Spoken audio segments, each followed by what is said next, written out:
mondo mi kinde duto kiwinjo kama gidhi kata mana nyoro ka neno Mlolongo Samuel along Mombasa Road ni neno ka gima oparo ne jini to donge ane mano yiera donge koro an rais chalo ni jo Kenya ok ong'eyo manyalo paro chalo ni jo Kenya pod taparo ni kanyo bo time maber nikech kata mana nyara ma jaiga moko auchiel kamae pod ong'eyo ni baba e the fifth koro aparo ni kanyo to timie maber moloyo kuom paro ne ji mak mana ni kama Roslyn wacho no amba sebet ka penjora wuon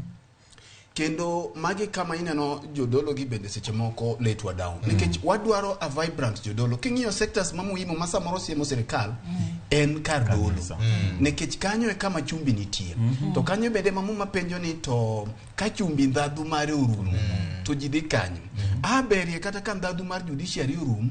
to pod ntiere mar kanisa kik rum nikech ji nyalo ringo ka dhi kuwe to nikech osekawo ndhadhu mar kanisa ni mane bende odhio otieko te koro biro gik kama ka koro wach nitiere kuma ji ringe onge nikech jogi te odhio ng'eyo ni jodolo bende odenyo koro kosefwenyo denyo mar jodolo to koro ineno ka odiro negi mana ni to jodolo gamo odiro mana negi ni ba oluwe nam to mako gi nikech ong'e ni jodolo gi gin bende nitiere gik ma dwaro to gin bende gin dhano koro aparo ni nitiere gimoro ma bende conversation ma bende wabiro chako giluongore ni Evangelical Alliance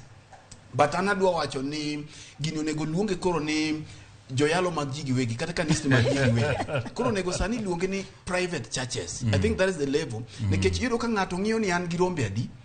an gi rombe ma kama anyalo chiwo ni gini timore o kata mana national politics kende kata mana counties yudo ka koro ji uso rombe e nengo chiro yudo ka ng'ani ng'iyo ni an gi machalo kama adwa gero kanisa bas bi igire ok ong'iyo to ang'o ma jogi plant chuny jogi koro miyo magi bende gin conversation manyaka wadhigo erokamano mbaka nyakona mo jongo grum gi kanyo weche pod thoth ka